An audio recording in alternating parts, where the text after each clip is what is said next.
नमस्कार दोस्तों, राम राम। ये हिंदी व्याकरण के, ठीक है, हिंदी व्याकरण के आए हुए क्वेश्चन हैं, सभी के लिए काम के हैं। चलिए देख लेते हैं, ठीक है।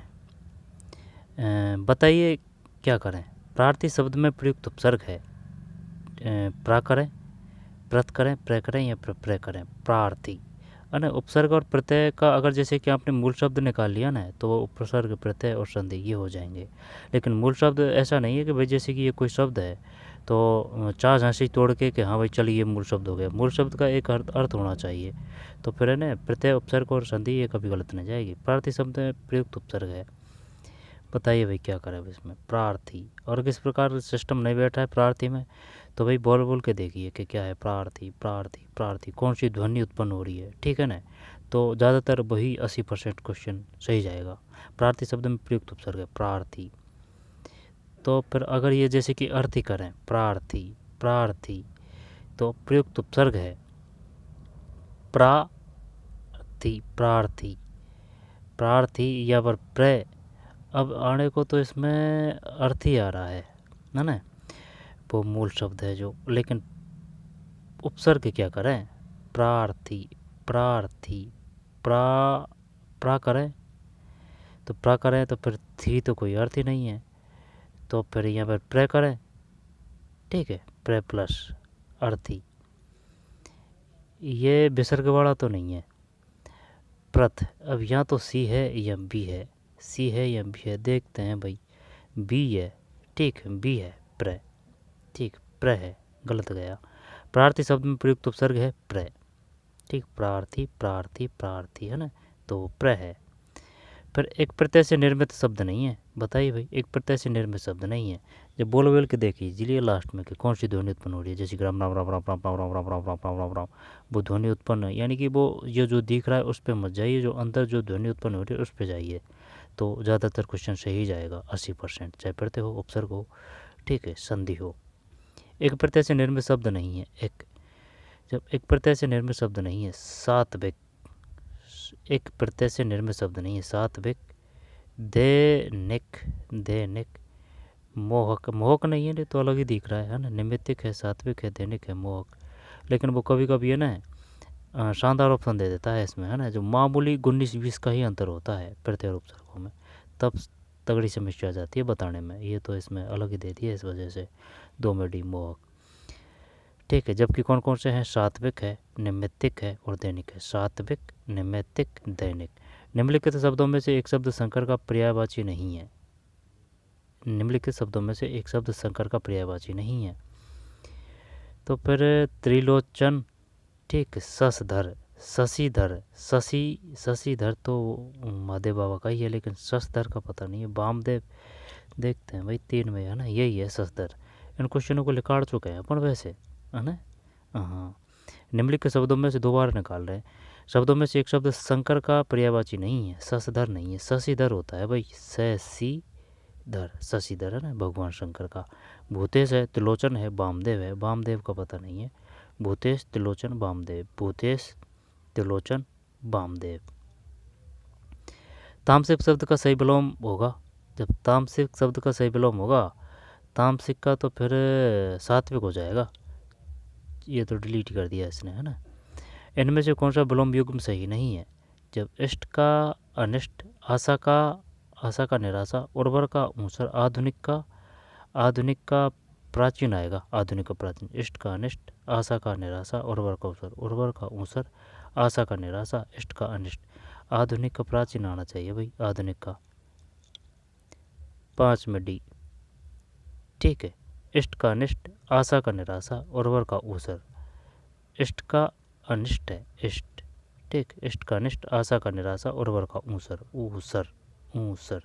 इष्ट का अनिष्ट, आशा का निराशा, उर्वर का ऊसर। इष्ट अनिष्ट है, आशा निराशा है, उर्वर ऊसर है, ऊसर। जरूरी नहीं है वो इस प्रकार से दे, वो और ऊसर भी दे सकता है, ठीक। तो इष्ट का अनिष्ट है, आशा का निराशा है, उर्वर का ऊसर है। अब ये जो विलोम शब्द है ना, ये तो याद करेंगे तभी। और विलोम शब्द का जुगाड़ यही है कि भाई जैसे कि वो दिन की पूछ रहा है ना, तो आपको रात ही करनी है, ठीक है। जैसे जिस प्रकार से जिस भाषा में पूछ रहा है, ये नहीं है कि भाई वो आपसे पूछ रहा है दिवस और आप कर रहे हैं रात, ठीक है। दिवस का रात्रि होगा। पतंग शब्द किस अर्थ में प्रयुक्त नहीं होता है? पतंग, तो फिर पतंग कटी तो पतंग है ना, तो पक्षी। अब कनकौआ, सूर्य, बाधक नहीं है शायद, बाधक तो ढोलकी को बोलते हैं। देखते हैं 6 में क्या है। हाँ सही है, बाधक नहीं है। ठीक, 6 में डी नहीं है। जबकि सूर्य है, पक्षी है, कन कौवा है। कन कौवा किसे कहते हैं? कन और कौवा, कन कौवा। ठीक, तो सूर्य, पक्षी, कन कौवा, सूर्य, पक्षी, कन कौवा। पतंग शब्द किस अर्थ में प्रयुक्त नहीं होता है? तो सूर्य है, पक्षी है, कन कौवा है, वादक नहीं है। दोबारा से देख लेते हैं। पतंग शब्द किस अर्थ में प्रयुक्त नहीं होता है? वादक। जबकि सूर्य है, पक्षी है, कन कौवा है। सूर्य यानी कि पतंग, हाँ चल ठीक है, सूर्य है याद कुछ कुछ, सूर्य, पक्षी, फिर कनकौवा। कनकौवा का पतंग नहीं, पता नहीं है कि भाई पतंग भी बोलते हैं कनकौवा को। कौवा तो नहीं है, नहीं कौवा नहीं है, ये अलग है शायद। तो सूर्य, पक्षी, कनकौवा को पतंग बोलते हैं। ठीक है, स्मरण और विद्वान शब्दों के लिए उचित विकल्प चुनिए। बताइए भाई, स्मरण और विद्वान शब्दों के लिए उचित विकल्प चुनिए। जब स्मरण का हो जाएगा, स्मरण का यादाश्त, नहीं नहीं नहीं, विद्वान का क्या करें? विद्वान का विद्वत आ जाएगा। नहीं नहीं, एक मिनट आराम से देखिए भाई। स्मरण, स्मरण को तो फिर जैसे कि विद्वान को क्या बोला है? विद्वान को सुधी, सुधी, सुधी, विद्वत, ये तो नहीं आएगा। ठीक है, स्मरण मतलब यादाश्त। सुधी और सुधी, सुधी और सुधी इनमें ही है ना? या तो बी है या सी है, इनमें चक्कर पड़ रहा है। सुधी, सुधी, सुधी, छोटी मात्रा सुधी। ठीक है, सुधी, सुधी, सुधी, सुधी, सुधी, सुधी, शायद बी है। 7 7 7 7 7, हाँ सही है, 7 में बी। अच्छा क्वेश्चन दिया है, 7 में बी। स्मरण और विद्वान शब्दों के लिए उचित विकल्प चुनिए। स्मरण और विद्वान शब्दों के लिए उचित विकल्प चुनिए। सुधी, छोटी मात्रा और बड़ी, सुधी और सुधी। ठीक है, सुधी और सुधी है। ठीक है, 7 के बाद में 8 है। निशाकर और निशाचर शब्द युग्म का सही अर्थ है। जब निशाचर का मतलब है भाई रात में चलने वाला, ठीक है ना। और निशाकर, जब अगर निशाचर को पकड़ें तो ये तो राक्षस हो जाएगा। अब फिर राक्षस ही है ना, तो फिर यही है 8 में। ठीक, चंद्रमा और राक्षस। निम्न में से कौन सा विशेषण संज्ञा शब्द से नहीं बना है? कौन सा विशेषण संज्ञा शब्द से नहीं बना है? कौन सा विशेषण संज्ञा शब्द से नहीं बना है? संज्ञा किसे कहते हैं? संज्ञा उसे कहते हैं किसी व्यक्ति वस्तु स्थान को बोध करने वाले शब्द संज्ञा है। सर्वनाम किसे कहते हैं? जो सर्वनाम के संज्ञा के स्थान पर जो शब्द प्रयुक्त किए जाते हैं उन्हें सर्वनाम कहते हैं। विशेषण किसे कहते हैं? संज्ञा व सर्वनाम की जो विशेष के स्थान पर जो प्रयुक्त किए जाते हैं वो विशेषण। प्रविशेषण, जो विशेषण की विशेषता बताए वो प्रविशेषण कहलाता है। प्रविशेषण। निम्न में कौन सा विशेषण संज्ञा शब्द से नहीं बना है? ये तो डिलीट ही कर दिया भाई। कौन सा विशेषण संज्ञा शब्द से नहीं बना है? नीला, कटीला, रोबीला, जहरीला। अच्छा, इनमें से शुद्ध शब्द कौन सा है? ये शुद्ध शब्द के तो भाई तभी सही होंगे जब प्रैक्टिस होगी तब। ठीक, इनका कोई नियम नहीं है। सारांश, सारांश, सारांश यही है, सारांश। हाँ सारांश, तस तस तस, हाँ सही है, सारांश।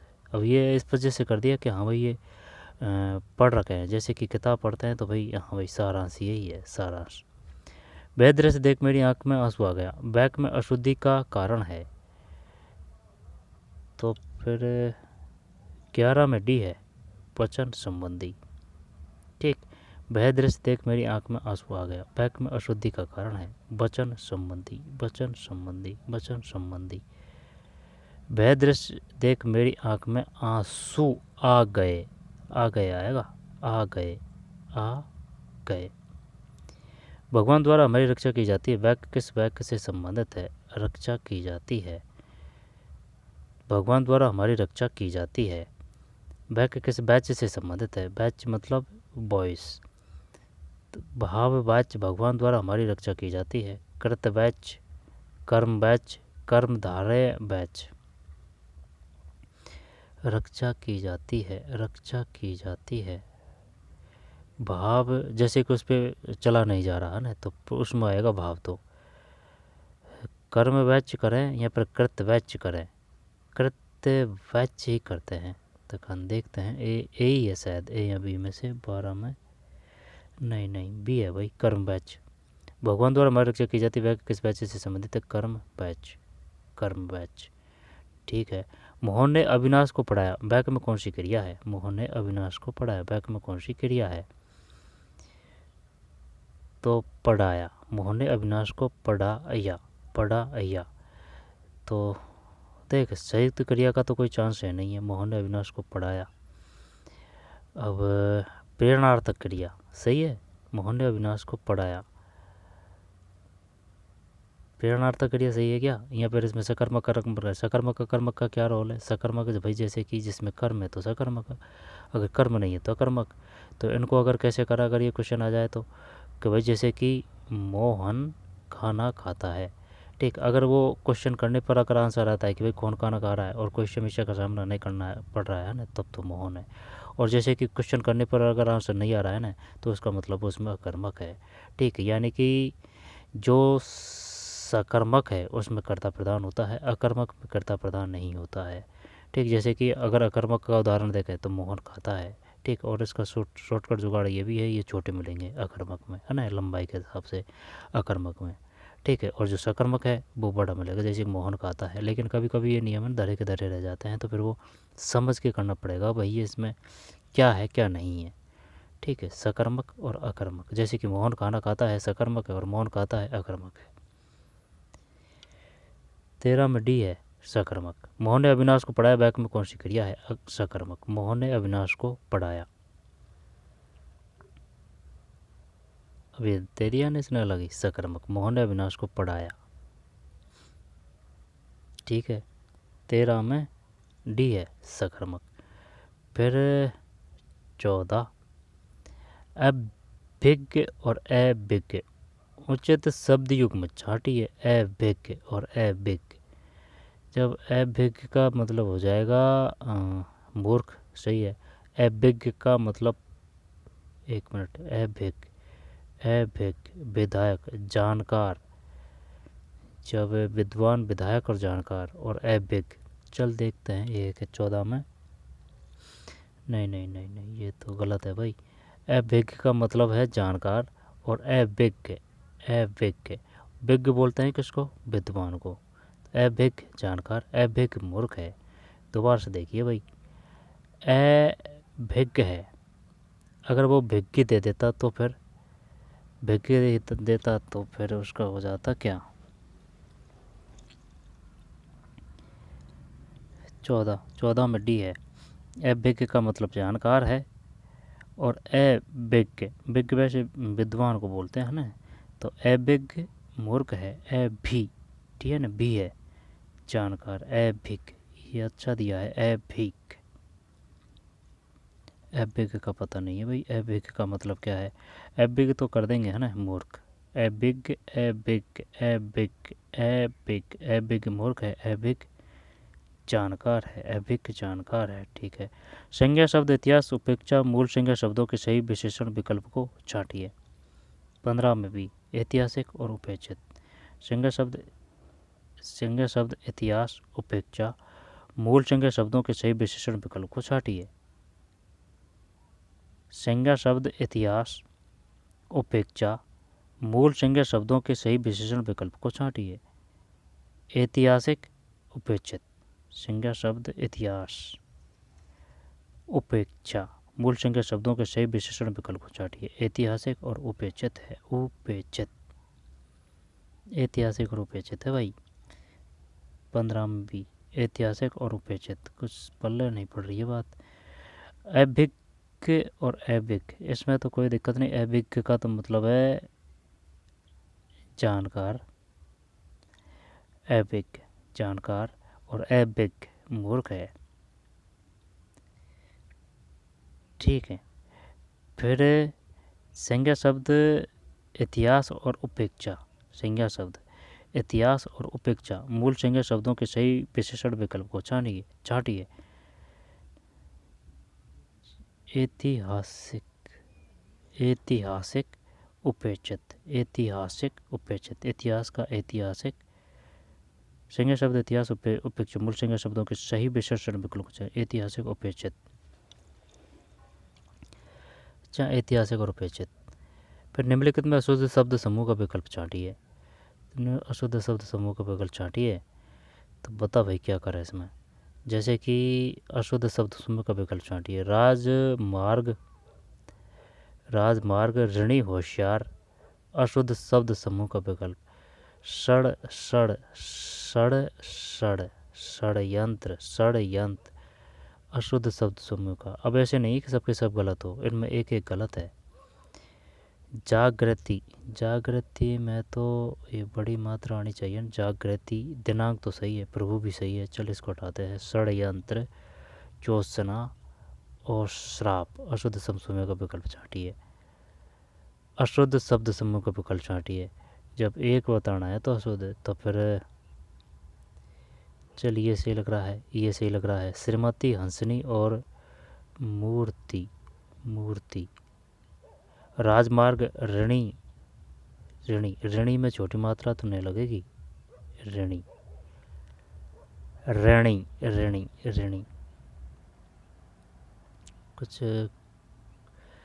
तो क्या ये तो सही लग रहा है। जागृति, दिनांक, प्रभु, षड्यंत्र, ज्योत्सना, श्राप। श्रीमती, हंसनी, मूर्ति, मूर्ति, मूर्ति, मूर्ति। राजमार्ग, ऋणी, होशियार, होशियार, होशियार। पता नहीं भाई, 16 16 16 में सी है, ये है। निम्नलिखित में अशुद्ध शब्द समूह का विकल्प छांटिए। षड्यंत्र, तो षड्यंत्र का षड है ना, षड यंत्र आ जाएगा। ठीक, शायद यही गलत है और बाकी सब सही है इसमें। ज्योत्सना और श्राप, ठीक, अशुद्ध शब्द। जबकि जागृति, दिनांक, प्रभु सही है। जागृति, दिनांक, प्रभु। जागृति छोटी मात्रा है, जागृति, दिनांक, प्रभु। श्रीमती में बड़ी मात्रा है, श्रीमती। ठीक, हंसनी, मूर्ति, मूर्ति में छोटी है भाई, तो बड़ी कर रहा था मूर्ति में। ठीक है, दोबारा से देखते हैं। आंसर ये है राजमार्ग, ऋणी और होशियार है। राजमार्ग, ऋणी और होशियार, राजमार्ग, ऋणी, होशियार। ठीक, निम्न में अशुद्ध शब्द समूह का विकल्प छांटिए। तो राजमार्ग, ऋणी और होशियार, ये सही है। राजमार्ग, ऋणी, होशियार। श्रीमती है ना, बड़ी मात्रा है। हंसनी, मूर्ति, फिर जागृति, दिनांक और प्रभु। जागृति, दिनांक, प्रभु। 16 में सी है। दोबारा देख भाई,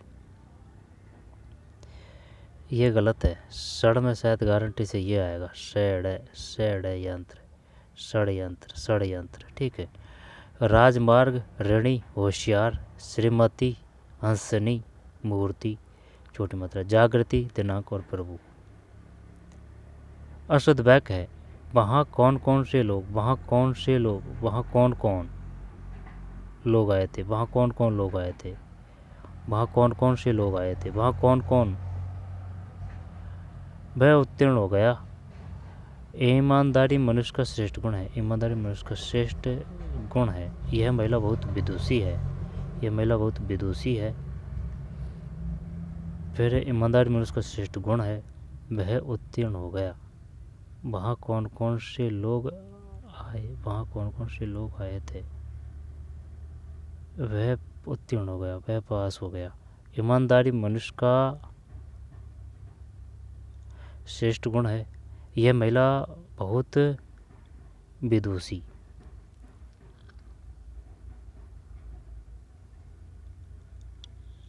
सत्रह में ये तो डिलीट ही कर दिया। ठीक है, निम्नलिखित में से गलत विकल्प है। मैं प्रतिदिन गीता पाठ करती हूँ, गलत विकल्प है। कर्तव्याच, मुझसे इतना दुख नहीं सहा जाता। भावाच, मैं इस गर्मी में नहीं सो सकता। तो फिर मजदूर लकड़ी काट रहा है, कर्तव्याच। जो गलत विकल्प है शायद 18 में, हाँ सही है। गलत विकल्प, मैं प्रतिदिन गीता पाठ करती हूँ, है ना, कर्तव्याच है। ध्यान दे लेना भाई इन पे, कर्तव्याच। ठीक है, कि कर्तव्याच कौन से हैं। 18 है ना, तो 18 का मतलब सी है। मैं प्रतिदिन गीता पाठ करती हूँ, कर्तव्य है। मुझसे इतना दुख नहीं सहा जाता, भाववाच्य है। मजदूर लकड़ी काट रहा है, कर्तव्य है। दोबारा से देखते हैं, और ये तो हटा दिया। मैं प्रतिदिन गीता पाठ करती हूँ, कर्तव्य का उदाहरण है। बताइए कर्तव्य के निम्नलिखित में कौन से उदाहरण है?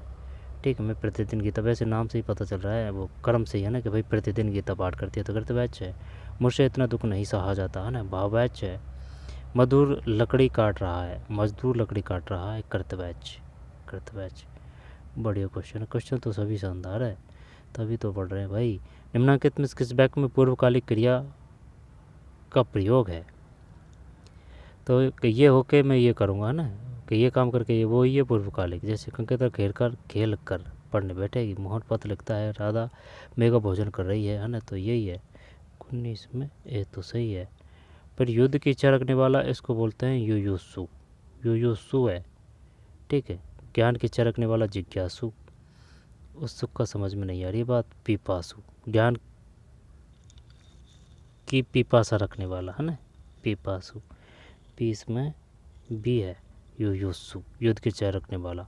अजान बाहु, जिसकी घुटने तक भुजाएं लंबी है ना, और अजाशत्रु, जिसका कोई शत्रु नहीं हो, अजाशत्रु। पीस में बी। लोकोक्ति व मुहावरे में सही अंतर है, तो फिर 21 में सी है। लोकोक्ति पूर्ण वाक्य होती है, जबकि मुहावरा वाक्यांश मात्र होता है। लोकोक्ति पूर्ण वाक्य होती है, जबकि मुहावरा वाक्यांश मात्र होता है। दोबारा से देखते हैं भाई, लोकोक्ति व मुहावरे में सही अंतर है। लोकोक्ति है ना, यानी कि कहने का मतलब है लोकोक्ति अपने स्वयं में स्वतंत्र होती है ना, और उसका जो अर्थ होता है वो एकदम मिठास होती है, और का एक स्वयं का स्वतंत्र अर्थ होता है।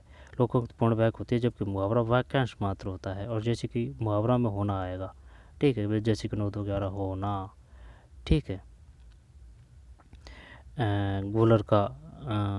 गोलर का फूल होना, है ना, ऐसे, यानी कि ना आएगा लास्ट में। तो फिर लोकोक्ति व मुहावरे में सही अंतर है। लोकोक्ति पूर्ण वाक्य होती है, जबकि मुहावरा वाक्यांश मात्र होता है। किसके बाद निम्न में किस विकल्प में हिंदी समानार्थी नहीं है? किस विकल्प में हिंदी समानार्थी नहीं है? तो gazette, supplementary, academic, provident fund, वेतन विधि। शायद गजट राजपत्रित, है ना, 22, नहीं यही है भाई, वेतन विधि है इसमें। ठीक है, गजट का गजट ही हो जाएगा, गजट। तो गजट सप्लीमेंट्री यानी पूरक, एकेडमिक यानी शैक्षणिक। एकेडमिक मतलब शैक्षणिक, एकेडमिक मतलब शैक्षणिक, सप्लीमेंट्री यानी पूरक, गजट यानी गजट, सप्लीमेंट्री यानी पूरक, एकेडमिक यानी शैक्षणिक। 22 में डी है। फिर 23, परमोत्सव शब्द में कौन सी संधि है? परमोत्सव। अब जैसे कि संधि पहचान करने का जुगाड़ ऐसे कर रखा है कि भाई जैसे कि विसर्ग संधि आएगी ना, ये विसर्ग आएगा तो इसका मतलब विसर्ग है। ठीक है, यण जैसे कि प्लस है ना उसके आसपास, यण संधि है तो उसमें जैसे कि ये आएगा। अयादि संधि है तो उसमें ये आएगा। ठीक, गुण संधि में तो जैसे कि ऊ की मात्रा है ना, तो ऊ की मात्रा है तो इसका मतलब है या तो ये प्लस है ना इसके आसपास, या तो ऊ आएगा, या फिर ऊ की ध्वनि आएगी, या फिर ऊ की मात्रा आएगी ना, वो गुण संधि की पहचान है। और वृद्धि संधि की बात है तो जैसे कि ये मात्रा की वृद्धि होगी, जैसे कि इस प्रकार से ये टुड्डा है ना इसके ऊपर, वृद्धि संधि। भाई जैसे कि वृद्धि संधि की मात्रा है ना ये, तो भाई ये मात्रा की वृद्धि हो गई है। ठीक है, वृद्धि संधि। और रही बात दीर्घ मतलब भाई बड़ा भाई, दीर्घ मतलब बड़ा भाई, तो वो बड़ी मात्रा आ जाएगी। दीर्घ और दीर्घ मतलब बड़ा भाई है ना, तो नीचे से आ जाएगी ये दो मात्रा, है ना, ऐसे नीचे से। वो वृद्धि वो ऊपर से है, वो ऊपर से है। वृद्धि दीर्घ अयादि यण गुण स्वर में जैसे कि आयु यंग, इस प्रकार से आ जाएंगे स्वर में। अब कौन सी रही? व्यंजन। व्यंजन में जैसे कि हलंत लगेगा और आधा अक्षर देखने को मिलेगा आपको, है ना, व्यंजन में। ठीक, 23। तो फिर 23 में है ए का मतलब है गुण संधि, सही है। परमोत्सव शब्द में कौन सी है? ठीक है, परमोत्सव गुण संधि। सदैव शब्द का संधि विच्छेद, सदैव में कौन सी आ जाएगी? वृद्धि। जब 24 में बी, सदा प्लस एव। ठीक है, सदैव शब्द का संधि विच्छेद होगा सदा प्लस एव, सदा प्लस एव, सदा प्लस सदैव सदैव शब्द का संधि विच्छेद होगा, सदा प्लस एव। फिर नमस्ते में कौन सी संधि है? नमस्ते में ये जैसे कि आने को तो आधा अक्षर आ रहा है तो फिर व्यंजनी संधि करते हैं।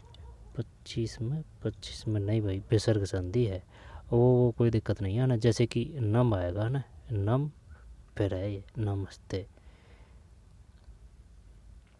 विसर्ग संधि, ठीक है। नमस्ते, नम के पीछे लगेगा नम के, है ना, विसर्ग। 25 में डी है। नमस्ते में कौन सी संधि है? विसर्ग संधि है, विसर्ग। विसर्ग, विसर्ग मतलब ये है विसर्ग। निम्नलिखित पदों में कर्मधारय समास का उदाहरण। अब है ना कर्मधारय वो है ना कैटेगरी बताता है, जैसे लाल, घोड़ा, पीला, नीला, खारा, काला, है ना, ऐसे कर्मधारय यानी कि कैटेगरी बताता है, ठीक है। SC ST है ना, ऐसे याद कर रखा है।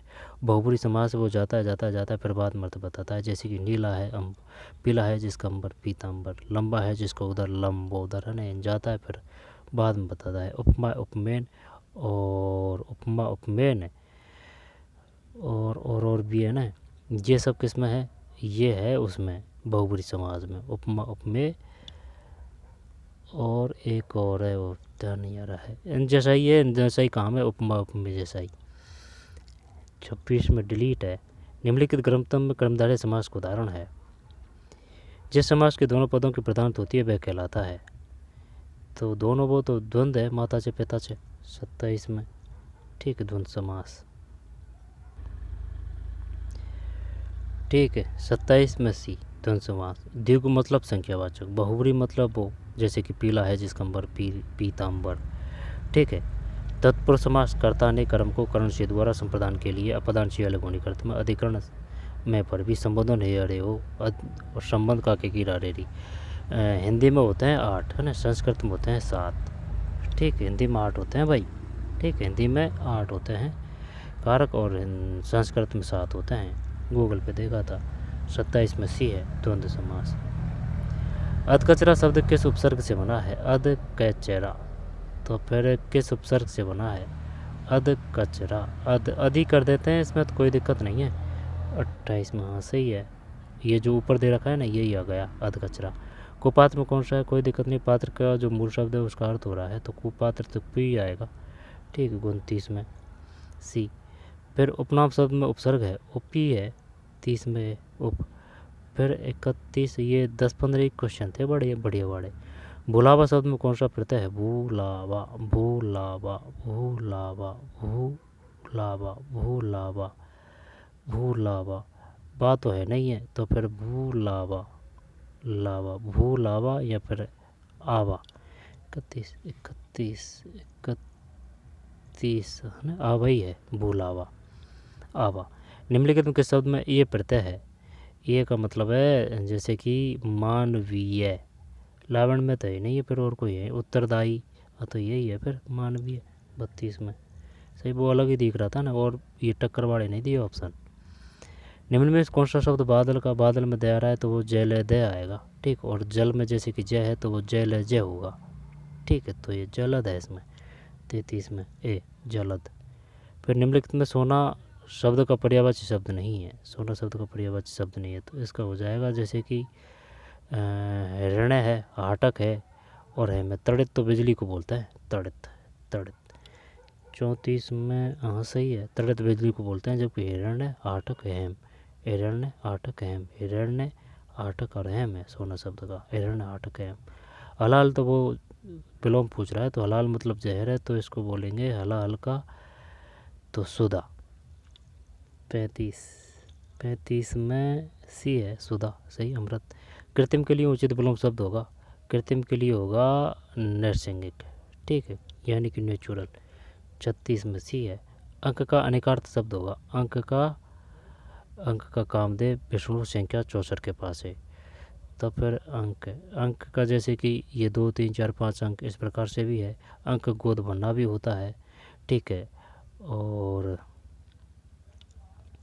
37 सी है संख्या, अंक का अनेकार्थ शब्द होगा संख्या, संख्या। इनमें से एक शब्द ईश्वर का समानार्थी है, तो फिर भगवान ही है, तो 38 में सही है भगवान। 38 के बाद में 39, जो कुछ नहीं जानता हो, तो वो अगर जो कुछ नहीं जानता है ना उसको बोलेंगे अल्प के, तो वो कुछ तो जानता है ना, एज्ञ अभिज्ञानी एग, एग जो कुछ न जानता हो। 39 39 39, हाँ सही है। एग जो कुछ न जानता हो एग है, जो कुछ न जानता हो एग है। Egg egg. निम्न में से लोकोक्ति चुनिए। लोकोक्ति का मतलब हो जाएगा कमर कसना जैसे कि नारा मुहावरा है। दम भरना ये भी मुहावरा है। टांग अड़ाना एक पंथ दो काज ये आ जाएगा। कमर कसना, दम भरना, टांग अड़ाना ने मैंने बताया था नाना आ जाएंगे जो मुहावरे हैं उसमें लास्ट में। 40 में डी एक पंथ दो काज है। ईद का चांद होना मुहावरे का सही अर्थ है। जब इसका है 41 में सी बहुत दिनों बाद दिखाई देना। ठीक, ईद का चांद होना मुहावरे का सही अर्थ है, बहुत दिनों बाद दिखाई देना, ईद का चांद होना। ठीक है, और गूलर का फूल होना है ना, वो भी इसी प्रकार से अर्थ देता है, बहुत दिनों बाद दिखाई देना। फिर भार मुक्त करने के लिए अंग्रेजी का समानार्थी परिभाषिक शब्द होगा। भार मुक्त का तो फिर ये हो जाएगा रिलीव हो जाएगा। रिलीव 42 में ना कि भाई छोड़ दिया, हाँ सही है रिलीव। भार मुक्त करने के लिए अंग्रेजी का समानार्थी परिभाषिक शब्द क्या होगा? रिलीव है। वैकेंसी का हो जाएगा वैकेंसी का खाली, खाली नहीं रिक्ति है। वैकेंसी का हिंदी समानार्थी शब्द है रिक्ति, छोटी मात्रा है ध्यान देना भाई, रिक्ति। ठीक है, रिक्ति हिंदी का समानार्थी शब्द है रिक्ति, रिक्ति। वह मेरी चचेरी बहन थी, वह का सही अंग्रेजी अनुवाद होगा वह मेरी चचेरी बहन थी, यानी कि अदर एक्स्ट्रा शब्द नहीं आने चाहिए। तो वह मेरी चचेरी बहन थी, बहन थी, बहन थी तो यानी कि वाज, बाज। सी इज माई है ना, तो बात तो आएगा। बहन थी तो नोट तो आना ही नहीं है, ठीक, नोट आएगा ही नहीं। अब रही बात कौन सी, तो 3 गए तो सी वाज माई कजिन। 44 में सही है, सी वाज माई कजिन। 44 के बाद में 45। बैक में आपकी सहायता कर सकता, क्या मैं आपकी सहायता कर सकता हूँ? बैक का अंग्रेजी रूपांतर होगा क्या मैं आपकी सहायता कर सकता हूँ? कैन आई हेल्प यू, हाँ यही है, कैन आई हेल्प यू। 45 में ये तो डिलीट कर दिया भाई। किसी सरकारी पत्र का उत्तर प्राप्त होने में देरी हो जाए, पुनः याद, वो तो अनुस्मारक हो जाएगा। तो 46 में भी है अनुस्मारक। पुनः याद दिलाने की जो पत्र भेजा जाता है उसे कहते हैं अनुस्मारक। कौन सा पत्र 100 से अधिक संख्या में किसी को भी भेजा जा सकता है? ए है परिपत्र। कौन सा पत्र 100 से अधिक संख्या में किसी को भी भेजा जा सकता है? परिपत्र है, परिपत्र। ठीक, कौन सा पत्र 100 से अधिक संख्या में किसी को भी भेजा जा सकता है? 100 से अधिक है ना, तो वो परिपत्र है। पितृनुपति शब्द का संधि विच्छेद होगा, तो पितृनुपति शब्द का संधि विच्छेद होगा पितृनुपति, पितृनुमति, पितृ नहीं ये तो नहीं है। अब पितृनुपति, पितृनुपति हाँ यही लग रहा है शायद। पितृ, पितृ, पितृ तो नहीं, तो क्या एक है कि बीकर है? पितृ अनुमत देखते हैं। 48 48 48 भी है ना, पितृ है। ज़्यादातर संधि का जुगाड़ ये है, वो सेम टू सेम कम ही आता है, जैसे कि पितृ कतरे कतरे आ जाए है ना, तो पितृ है ये। ठीक, ये छोटा है ये बड़ा है, तो पितृ प्लस अनुमति।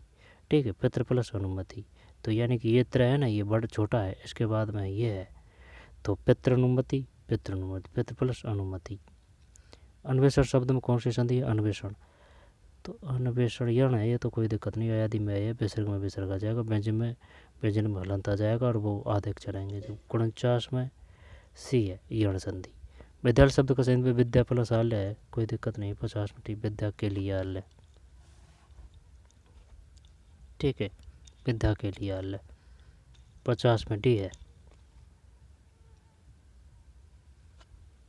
विद्यालय शब्द का सही विग्रह है विद्या के लिए आल्य, विद्या के लिए आल्य। 50 में डी है, विद्या के लिए आल्य। तो 50 काफ़ी है, इसके बाद में फिर देखेंगे इनको है ना, आगे से देखेंगे। 51 से जलज, जलद, जलद दे दे आ गया तो मतलब बादल है, जय जय आ गया मतलब जल है। ठीक है, तो चलिए 25 क्वेश्चन को बाद में देख लेंगे। मिलते हैं कोई और वीडियो में, धन्यवाद।